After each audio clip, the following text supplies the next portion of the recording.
Untuk 8 kesuksesan tahun kita, aku menyamar jadi Aris tidak karyawan akan pernah biasa tahu. demi menguji Tentu kesetiaan saja. istriku. Cheers. Tapi malam ini dia justru membooking restoran mewah Tapi milikku kenapa? untuk merayakan Coba ulang lagi yang tahun ini. Maafkan selingkuhannya kami, Bu. pakai kartu Mesinnya kredit menolak dariku. transaksi Saat Anda. tagihan Ada 2 apa miliar sebenarnya, muncul dan Sarah? semua kartunya Kau aku blokir. membohongiku? Siapa sangka tahu suara segalanya. pemilik restoran yang menjawab telepon manajer adalah suara suaminya Permainanmu sendiri. sudah berakhir, Sarah. Siapkah dia melihat dunianya hancur dalam semalam? Sebelum melanjutkan ceritanya, mari tuliskan di komentar dari mana kamu menonton video ini.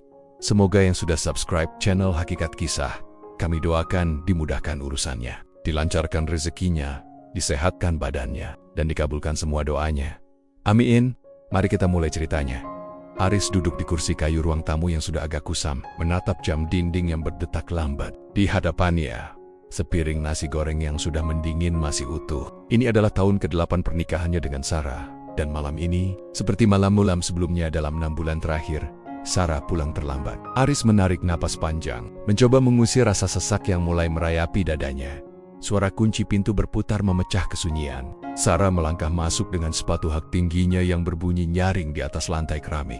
Dia tidak menoleh pada Aris, bahkan tidak menyapa. Aroma parfum mahal yang asing bagi penciuman Aris menguar dari tubuh istrinya. Itu bukan parfum yang biasa Aris belikan untuk ulang tahunnya tahun lalu. "Kenapa kamu baru pulang, Sarah?" tanya Aris dengan suara setenang mungkin. Sarah berhenti sebentar, lalu meletakkan tas bermereknya di atas meja makan dengan kasar. Dia menatap Aris dengan tatapan merendahkan, tatapan yang semakin sering Aris terima belakangan ini. "Aku kerja, Aris. Kamu pikir biaya hidup kita cukup kalau hanya mengandalkan gaji karyawan rendahan sepertimu? Aku harus cari relasi, harus tampil cantik di depan klien. Kamu mana paham soal itu?" Aris hanya tersenyum tipis, sebuah senyum yang menyimpan rahasia besar yang belum pernah ia bagi selama 8 tahun ini. Dia sengaja tidak pernah menunjukkan siapa dirinya sebenarnya. Dia ingin dicintai karena jati dirinya, bukan karena tumpukan uangnya. Baginya, kesederhanaan adalah ujian paling nyata untuk sebuah kesetiaan. Namun sepertinya, Sarah sudah gagal dalam ujian itu tanpa ia sadari. "Aku sudah siapkan makan malam," lanjut Aris tanpa membantah hinaan istrinya. Sarah melirik nasi goreng di meja dengan raut jijik. "Makan saja sendiri. Aku sudah makan di restoran mewah tadi. Lain kali, jangan tanya hal-hal tidak berguna seperti itu. Kamu cukup pastikan rumah ini bersih dan bajuku sudah disetrika." Sarah melenggang pergi menuju kamar mandi, meninggalkan Aris yang masih terpaku di kursinya.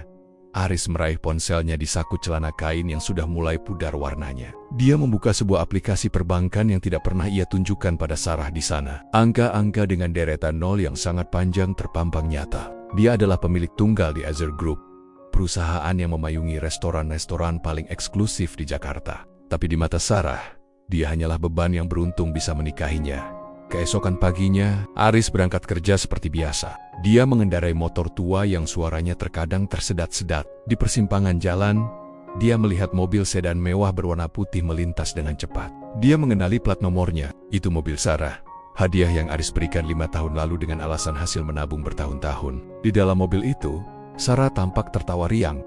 Namun dia tidak sendirian. Seorang pria muda dengan setelan jas rapi duduk di sampingnya. Hati Aris berdenyut perih. Namun dia tetap mengemudikan motornya dengan stabil. Dia tidak akan meledak sekarang. Dia ingin melihat seberapa jauh Sarah akan melangkah. Setibanya di kantor pusat di Azure, Aris masuk melalui pintu belakang yang tersembunyi. Dia melepas jaket kusamnya dan menggantinya dengan kemeja sutra yang dijahit khusus. Di ruangan itu, dia bukan lagi suami yang penurut, melainkan seorang penguasa bisnis yang disegani. "Pak, ada permintaan booking khusus untuk minggu depan di restoran pusat," ujar Hendra, manajer kepercayaannya, sambil menyodorkan sebuah tablet. Aris menerimanya dan membaca detail pesanan tersebut.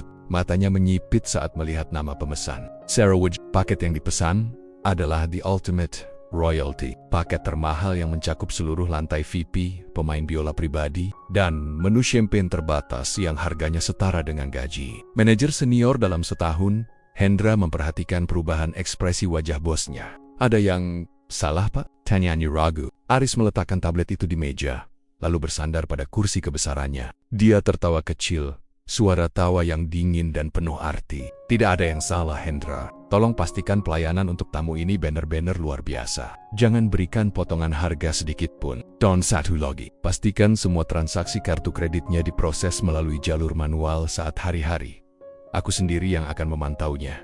Sepanjang hari itu, Aris merenungkan banyak hal. 8 tahun dia memberikan segalanya, Meski dalam bentuk yang sederhana agar Sarah tidak menjadi sombong. Dia ingin membangun rumah tangga dari nol, merasakan perjuangan bersama. Tapi ternyata, Sarah lebih memilih jalan pintas yang dibalut kemewahan orang lain. Aris tahu siapa pria di dalam mobil itu. Reno, seorang pria yang dikenal di kalangan sosialitas sebagai pencari wanita kaya. Ironisnya, Reno mengira Sarah adalah wanita kaya. Padahal, semua yang melekat di tubuh Sarah adalah pemberian Aris. Sore harinya, Aris kembali ke rumah dengan motor tuanya. Dia kembali mengenakan jaket kusam dan memasang wajah lelah seorang karyawan. Di meja makan, dia menemukan sebuah brosur perhiasan mahal yang sengaja ditinggalkan Sarah. Aris tahu, ini adalah awal dari sebuah sandiwara besar. Dia hanya perlu mengikuti alur yang dibuat istrinya, sampai saatnya tiba untuk menutup panggung itu selamanya. Malam itu, Sarah pulang dengan wajah berseri-seri. Dia bahkan bersikap sedikit lebih manis dari biasanya. Namun Aris tahu itu ada maunya. "Mas, aku mau minta tolong, boleh?" tanya Sarah sambil duduk di samping Aris. Aris mengangguk pelan. "Minggu depan temanku ulang tahun, dia orang penting. Aku ingin merayakannya di tempat yang bagus agar citraku di depan klien tetap terjaga. Boleh aku pakai kartu kredit tambahan yang kamu kasih dulu? Aku butuh limit yang agak besar untuk deposit." Aris menatap mata istrinya dalam-dalam. Kartu kredit itu adalah kartu yang terhubung langsung ke rekening pribadinya. Sebuah fasilitas yang ia berikan sebagai dana darurat untuk Sarah. "Pakai saja, Sarah, asal kamu bahagia," jawab Aris singkat. Sarah tersenyum lebar dan langsung memeluk Aris. Sebuah pelukan yang terasa hambar, karena Aris tahu pelukan itu bukan untuknya, melainkan untuk akses uang yang baru saja ia izinkan. Aris tahu, minggu depan tidak hanya akan menjadi hari ulang tahun selingkuhan istrinya, tapi juga hari di mana dunia Sarah akan runtuh sehancur-hancurnya. Dia sudah memberikan 8 tahun kesabaran, dan kini saatnya memberikan satu malam yang tak akan pernah dilupakan Sarah seumur hidupnya. Permainan baru saja dimulai, dan Aris memegang semua kendali di tangannya. Pagi itu udara Jakarta terasa sangat menyesakkan. Setidaknya bagi Aris yang harus kembali mengenakan topeng kesederhanaannya. Ia memanaskan motor tuanya di halaman rumah. Sementara dari dalam kamar, terdengar suara Sarah yang sedang asyik menelepon dengan nada manja. Aris tidak perlu menguping untuk tahu dengan siapa istrinya bicara. Kata-kata seperti sayang dan pesta mewah sudah cukup menjelaskan segalanya.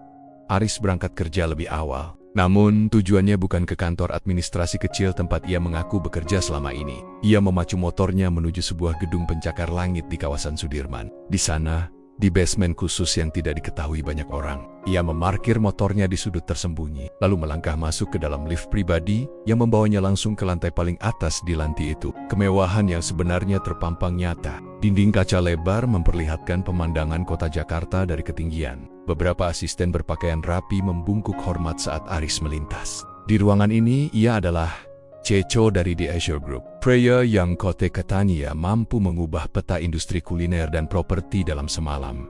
Hendra, manajer kepercayaannya, sudah menunggu dengan tumpukan laporan di meja jati besar. "Pak, persiapan untuk reservasi atas nama Ibu Sarah sudah 50%. Sesuai instruksi Anda, kami memberikan layanan paling eksklusif. Mereka meminta menu kaviar terbaik dan anggur tahun 1945 yang hanya ada 3 botol di gudang kita," lapor Hendra dengan wajah serius namun menyimpan rasa penasaran yang besar. Aris melepas jam tangan kulit murahnya dan menggantinya dengan jam tangan mewah yang diambil dari laci meja kerja. "Berikan apapun yang dia minta, Hendra. Jangan ada yang terlewat. Jika dia ingin dekorasi bunga impor dari Belanda, pesankan sekarang juga. Aku ingin dia merasa berada di puncak dunia malam itu," ujar Aris sambil menatap keluar jendela. Hendra tampak ragu sejenak sebelum bertanya, "Maaf sebelumnya, Pak, tapi apakah Anda yakin biaya untuk satu malam itu bisa mencapai angka miliaran rupiah? Dan jika kartu itu Anda blokir nanti, kerugian ada di pihak restoran kita sendiri." Aris terkikak. Sebuah suara rendah yang terdengar dingin. "Uang itu tidak ada artinya dibanding 8 tahun kesetiaan yang dia injak-injak, Hendra. Anggap saja itu biaya pertunjukan drama paling mahal yang pernah aku tonton. Lagi pula, perusahaan ini milikku. Kerugian di satu sisi adalah keuntungan bagi harga diriku di sisi lain. Pastikan juga staf di sana tidak ada yang mengenali aku jika aku datang sebagai pengunjung biasa nanti." Sementara itu, di sisi lain kota, Sarah sedang berada di sebuah butik desainer ternama. Di sampingnya, Reno, pria dengan gaya rambut klimis dan senyum yang dibuat-buat, tampak sibuk memilihkan gaun untuk Sarah. "Kamu akan terlihat seperti ratu di pesta itu, sayang, apalagi kita merayakannya di The Azure. Kamu tahu kan, Tidak sembarang orang bisa masuk ke sana, hanya kalangan elit yang punya akses. Rayu Reno sambil mengelus pundak Sarah. Sarah tersipu, merasa sangat bangga. Tentu saja Reno. Aku sudah menyiapkan segalanya. Suamiku yang bodoh itu baru saja menaikkan limit kartu kreditnya. Dia pikir aku butuh uang itu untuk modal usaha kecil-kecilan. Dia tidak tahu kalau uangnya akan aku pakai untuk merayakan hari spesialmu di tempat paling mahal di Jakarta. Reno tertawa, sebuah tawa yang sebenarnya menyembunyikan niat busuk. Baginya, Sarah adalah tambang emas yang baru ia temukan. Ia mengira Sarah adalah wanita karier sukses yang memiliki suami pengusaha properti, sesuai dengan kebohongan yang selalu diceritakan Sarah kepadanya. Sarah memang selalu menjaga citranya di depan Reno, menutupi kenyataan bahwa suaminya hanyalah seorang pria sederhana yang sering ia maki di rumah. Selama 8 tahun, Aris memang sengaja menyembunyikan kekayaannya. Ia adalah pewaris tunggal keluarga konglomerat yang memilih hidup mandiri. Ia bertemu Sarah saat wanita itu masih menjadi staf pemasaran biasa. Aris jatuh cinta pada kesederhanaan Sarah saat itu, atau setidaknya apa yang ia kira sebagai kesederhanaan. Namun, seiring berjalannya waktu dan setelah pernikahan mereka, ambisi Sarah mulai tumbuh menjadi ketamakan yang tak terkendali.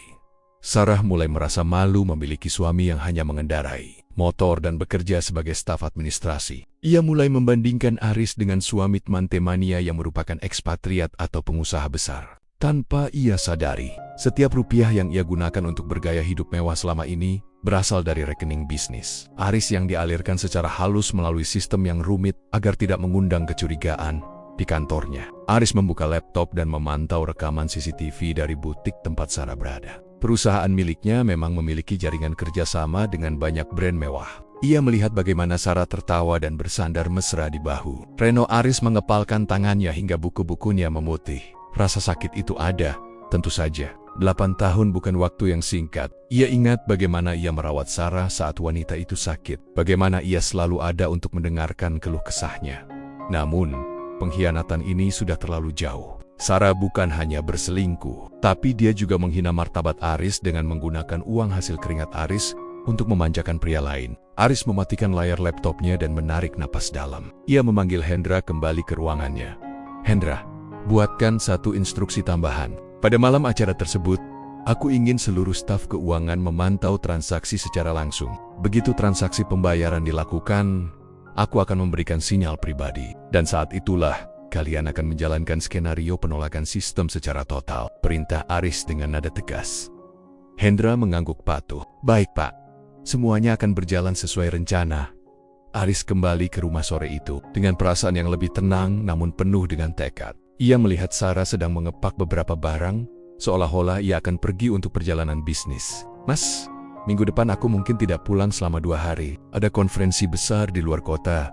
Bohong Sarah tanpa menatap mata Aris. Aris hanya mengangguk pelan. Oh begitu, hati-hati di jalan. Sarah, semoga urusanmu lancar dan memuaskan. Sarah hanya bergumam tidak jelas dan terus sibuk dengan tas-tas mahalnya. Ia tidak menyadari bahwa suaminya sedang menatapnya dengan tatapan seorang pemburu yang sedang menunggu. Mangsanya masuk ke dalam perangkap yang sempurna. Di balik pintu kamar yang tertutup, Aris tersenyum pahit. Rahasia besar ini akan segera meledak, dan Sarah tidak akan pernah siap menghadapi kenyataan bahwa pria yang ia remehkan selama ini adalah pemilik dari semua mimpi indah yang sedang ia nikmati secara ilegal. Malam itu, Aris tidur di sofa ruang tamu, membiarkan Sarah menikmati tidurnya di kamar utama untuk terakhir kalinya dengan perasaan tenang. Babak baru dari drama ini akan segera dimulai, dan Aris sudah tidak sabar untuk melihat bagaimana topeng sombong istrinya akan hancur berkeping-keping. Pagi hari menjelang acara besar itu, suasana di rumah terasa sangat dingin. Meski matahari Jakarta mulai memanaskan atap, Aris memperhatikan Sarah yang sibuk merias wajah di depan cermin besar. Istrinya mengenakan gaun sutra berwarna merah menyala yang harganya mungkin setara dengan cicilan rumah tipe sederhana. Sarah tampak sangat bersemangat, jemarinya lincah memoleskan gincu. Sesekali ia tersenyum menatap pantulan dirinya sendiri.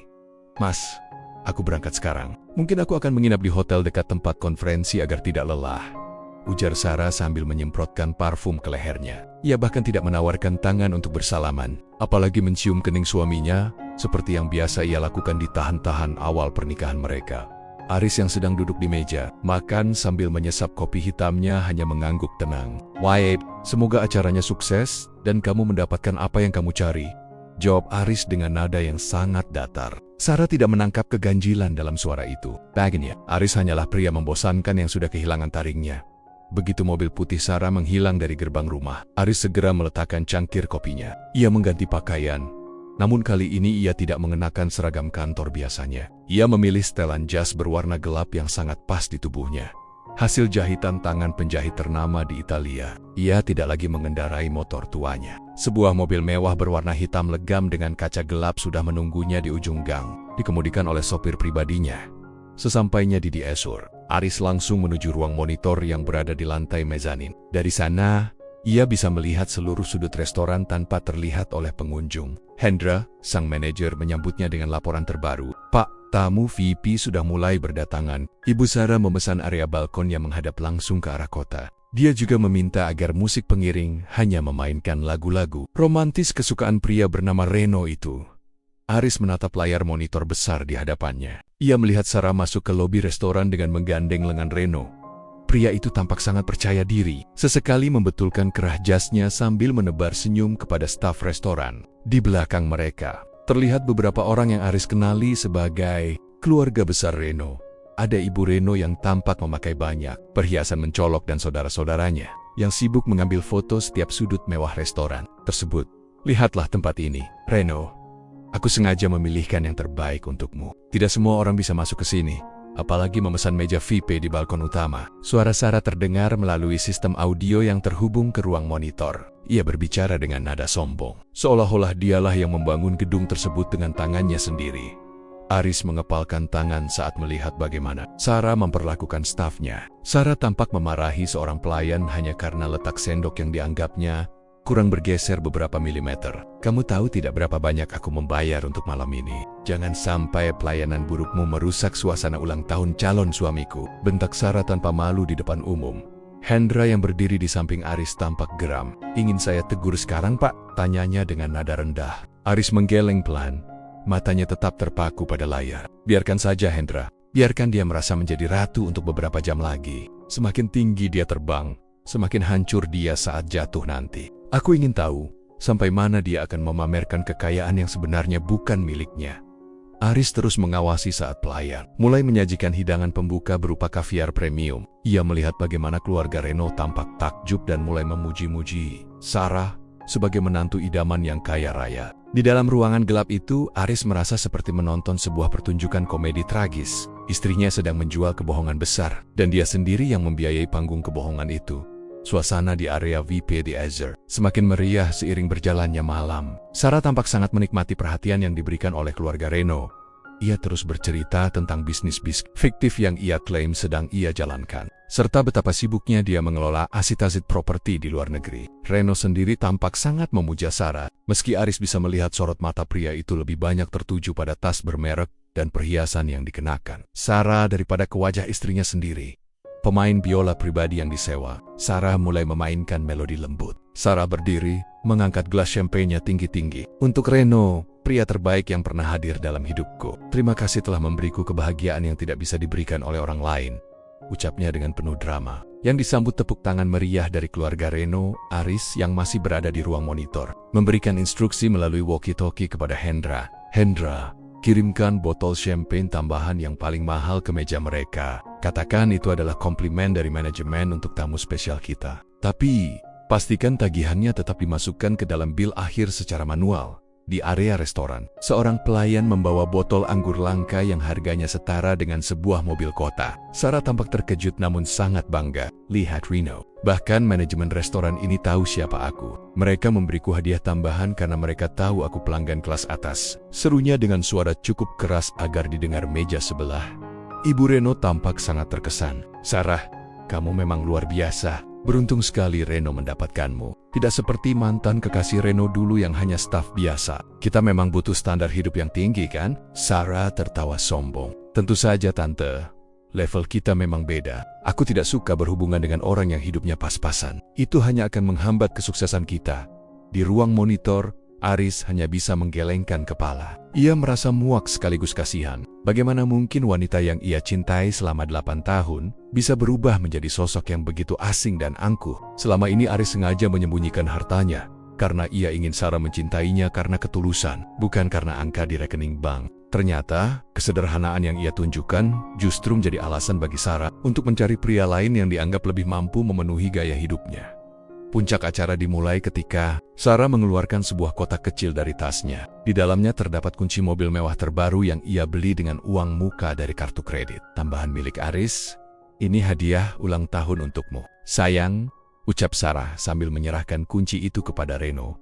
Seluruh keluarga Reno bersorak kegirangan. Mereka tidak tahu bahwa mobil itu dibeli atas nama perusahaan Aris yang aksesnya bisa ditarik kapan saja.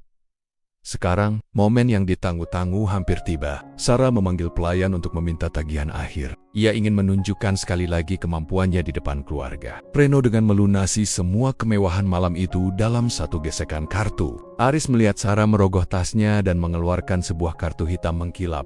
Black card yang menjadi simbol status sosial tertinggi. "Hendra, jalankan instruksinya sekarang," perintah Aris melalui intercom. Suaranya terdengar sangat tenang, namun ada ketegasan yang tak terbantahkan di sana. Di lantai bawah, Hendra mendekati meja Sarah dengan tablet pembayaran di tangan. Ia tersenyum sangat sopan, namun matanya menatap tajam ke arah kartu yang dipegang Sarah.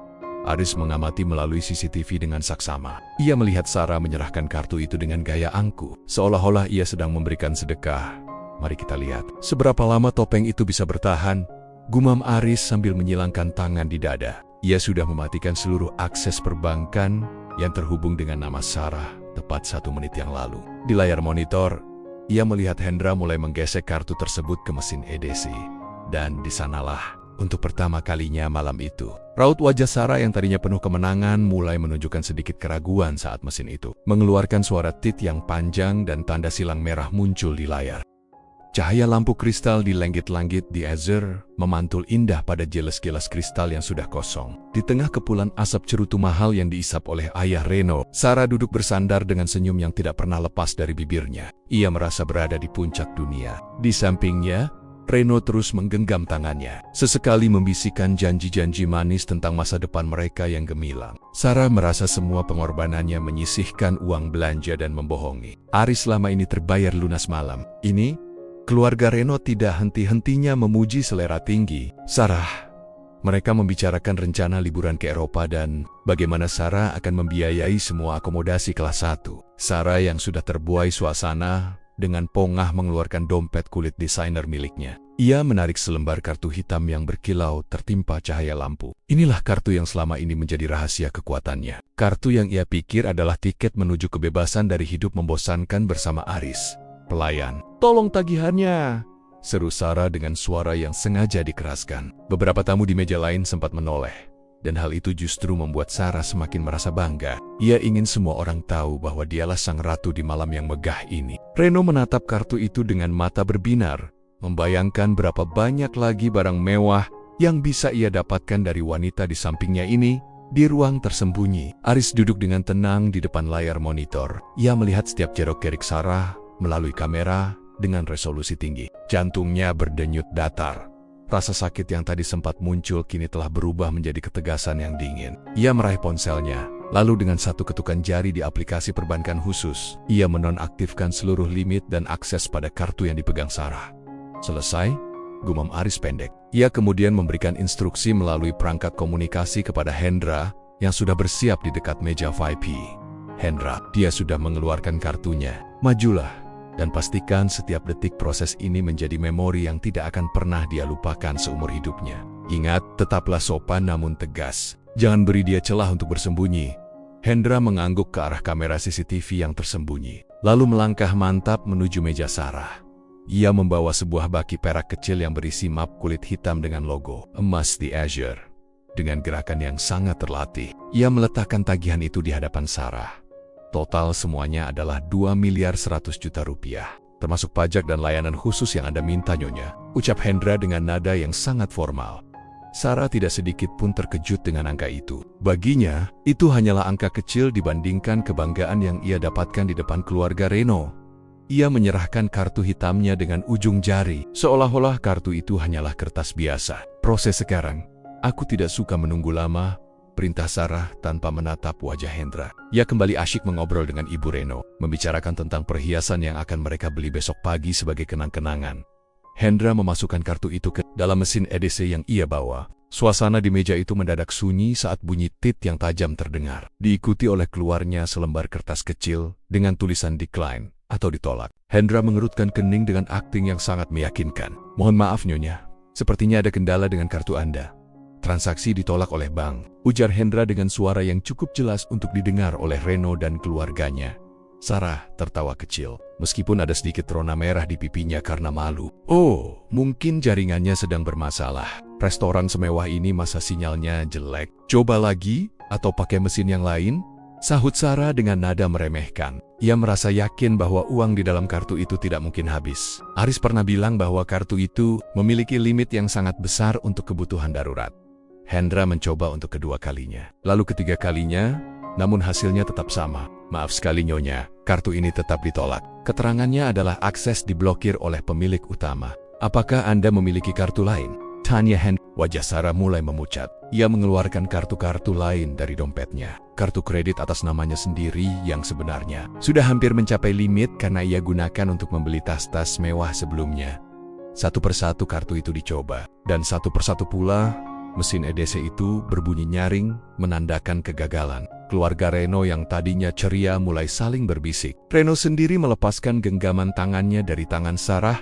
Wajahnya tampak berubah menjadi curiga. "Sarah, ada apa ini? Kamu bilang semuanya sudah beres. Jangan buat kami malu di sini," bisik Reno dengan nada yang tidak lagi manis.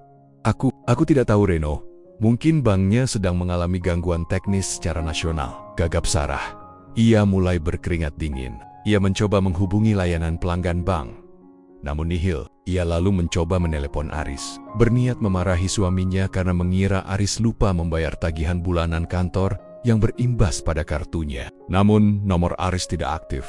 Hendra berdiri dengan tegak, wajahnya kini tidak lagi tersenyum. "Nyonya, sesuai prosedur kami, jika pembayaran tidak bisa diselesaikan, kami harus meminta jaminan atau Anda harus tetap di sini sampai tagihan dilunasi. Mengingat jumlahnya yang sangat besar, saya harus berkonsultasi dengan pemilik restoran ini secara langsung. Beliau kebetulan sedang berada di tempat," kata Hendra sambil mengeluarkan ponselnya. Seluruh keluarga Reno kini menatap Sarah dengan tatapan menghakimi. Ibu Reno bahkan menarik tasnya dan menjauh sedikit dari meja. "Sarah, jangan bilang kamu sebenarnya tidak punya uang. Kami sudah makan banyak dan mengundang semua saudara. Kalau kamu tidak bisa bayar, kami mau ditaruh di mana muka kami?" ucap Ibu Reno dengan ketus. Sarah hanya bisa terdiam. Air mata mulai menggenang di sudut matanya karena rasa malu yang luar biasa hebat. Di dalam ruang monitor, Aris berdiri. Ia merapikan jasnya dan melangkah keluar menuju lift. Inilah saatnya untuk mengakhiri sandiwara ini. Ia mendengar ponsel Hendra berdering di bawah sana. Dan ia tahu, suaranya lah yang akan memberikan pukulan terakhir pada harga diri Sarah yang sudah compang-camping itu. Aris berjalan dengan tenang melewati lorong restoran yang mewah. Setiap langkah kakinya terdengar seperti lonceng kematian bagi kehidupan mewah yang selama ini Sarah impikan dengan cara yang salah. Suasana di area VIP di Asher berubah mencekam. Sarah merasa seluruh pasang mata di restoran itu sedang menelanjangi harga dirinya. Reno yang tadinya duduk mesra, kini justru menjauh dan sibuk melihat jam tangannya, seolah-olah ia tidak mengenal wanita yang ada di sampingnya. Ibu Reno bahkan sudah mulai berbisik keras kepada suaminya tentang betapa malunya mereka jika harus berurusan dengan polisi karena masalah tagihan makan. Malam ini, Hendra, sang manajer, mengangkat ponselnya tinggi-tinggi di depan Sarah. "Saya akan menghubungi pemilik restoran sekarang juga untuk meminta arahan. Karena jumlah tagihan Anda bukan angka yang main-main." "Nyonya," ucap Hendra dengan nada yang sangat berwibawa. Sarah hanya bisa menunduk, tangannya gemetar hebat sambil terus mencoba menggesek kartu-kartu plastiknya yang kini tak lebih dari sampah tidak berguna. Hendra menekan tombol speaker agar suaranya bisa terdengar oleh seluruh orang di meja tersebut. Nada sambung berbunyi sekali, dua kali, dan pada dering ketiga, sebuah suara bariton yang sangat tenang menjawab dari seberang telepon. "Waya Hendra, ada masalah apa di lantai VIP?" tanya suara itu. Seluruh tubuh Sarah mendadak kaku. Jantungnya seakan berhenti berdetak sesaat. Suara itu begitu akrab, begitu sering ia dengar di rumah. Namun biasanya suara itu terdengar lembut dan mengalah. "Pak, kami memiliki tamu atas nama Nyonya Sarah Wijaya yang tidak bisa melunasi tagihan sebesar 2 miliar rupiah. Semua kartu kreditnya ditolak oleh sistem. Bagaimana arahan Anda selanjutnya?" lapor Hendra sambil menatap tajam ke arah Sarah. Suara di telepon itu tertawa kecil. Suara tawa yang dingin dan penuh otoritas. Oh, Nyonya Sarah, istri dari seorang karyawan biasa yang sering dia hina itu? Biarkan dia bicara padaku, Hendra. Aku ingin tahu alasan apa lagi yang akan dia gunakan hari ini. Jawab suara dari balik telepon tersebut. Sarah merampas ponsel dari tangan Hendra dengan napas yang memburu. Aris, ini kamu? Kenapa suara kamu bisa ada di sini? Apa yang kamu lakukan, Aris? Cepat nyalakan kartu-kartu ini. Aku malu sekali, Aris, teriak Sarah dengan histeris, melupakan semua kemewahan yang baru saja ia pamerkan. Ia tidak peduli lagi pada keluarga Reno. Yang ia inginkan hanyalah kartu itu berfungsi kembali, agar ia bisa keluar dari lubang kehinaan ini. Dengarkan aku baik-baik. Suara Aris terdengar sangat jelas di seluruh ruangan. Selama 8 tahun aku memberimu segalanya. Tapi kamu memilih untuk merayakan pengkhianatanmu di tempatku sendiri, menggunakan uangku. Dan di depan pria yang kamu anggap lebih hebat dariku. Aku adalah pemilik The Esser Group. Perusahaan yang selama ini kamu pikir tempatku mengemis gaji. Hari ini, bukan hanya kartumu yang mati, tapi semua akses hidupmu dariku sudah berakhir. Ponsel itu dimatikan secara sepihak. Tak lama kemudian, pintu lift VIP terbuka. Aris melangkah keluar dengan setelan jas hitam yang sangat mewah, didampingi oleh 2 pengawal bertubuh besar. Penampilannya sangat berbeda dengan Aris yang biasa memakai jaket kusam dan motor tua. Ia berjalan dengan tenang, aura kepemimpinannya terpancar nyata, membuat seluruh keluarga Reno terperangah tidak percaya. Sarah jatuh terduduk di lantai, menatap suaminya seolah-olah ia baru saja melihat hantu. Aris berhenti tepat di depan meja yang penuh dengan sisa makanan mahal itu. Ia tidak menatap Sarah sama sekali, melainkan menatap Reno yang kini tampak pucat pasi. Jadi, ini pria yang kamu banggakan, Sarah? Pria yang bahkan tidak berani mengeluarkan dompetnya saat kamu kesulitan membayar tagihan? Tanya Aris dengan nada menghina yang sangat halus. Reno mencoba berdiri, berniat membela diri, namun salah satu pengawal Aris segera menaruh tangan di bahunya, memaksanya duduk kembali. Aris kemudian beralih ke manajer restoran. Hendra, hubungi pihak kepolisian dan pengacara perusahaan. Laporkan adanya dugaan penipuan dan penggunaan fasilitas perusahaan tanpa izin untuk kepentingan pribadi. Karena semua kartu itu atas nama rekening bisnis, Sarah sudah melakukan penggelapan dana. Mas, tolong. Aku minta maaf, Mas. Jangan lakukan ini padaku. Sarah mencoba meraih kaki Aris sambil menangis merongrong di lantai restoran yang dingin. Namun, Aris menarik kakinya dengan cepat. Kesabaran ada batasnya, Sarah. Dan batas itu sudah kamu lewati saat kamu menghina kesederhanaanku di depan selingkuhanmu. Malam ini, silakan nikmati sisa pesta ini di kantor polisi. Reno yang tidak mau terseret masalah hukum segera bangkit dan mencoba melarikan diri. Namun, Aris sudah mengantisipasi hal itu. Petugas keamanan sudah menutup semua pintu keluar. Siapapun yang ikut menikmati hidangan ini tanpa berniat membayar akan diproses sebagai komplotan penipuan, tegas Aris. Reno yang ketakutan langsung menunjuk ke arah Sarah. Ini semua idenya. Dia yang bilang dia kaya. Kami tidak tahu apa-apa. Teriak Reno, benar-benar menunjukkan jati dirinya sebagai pengecut.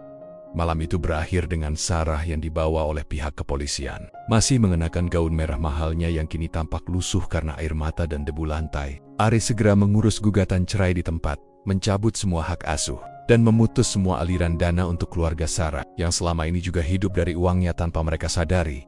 Bulan-bulan berikutnya menjadi neraka. Bagi Sarah, ia kehilangan segalanya dalam semalam. Apartemen mewah yang ia klaim miliknya ternyata adalah aset perusahaan Aris yang langsung disita. Reno menghilang tanpa jejak setelah membawa kabur sisa perhiasan yang sempat Sarah berikan. Tanpa uang, tanpa teman, dan dengan reputasi yang hancur, Sarah terpaksa tinggal di sebuah kontrakan sempit di pinggiran kota. Bekerja serabutan hanya untuk bisa makan sekali sehari.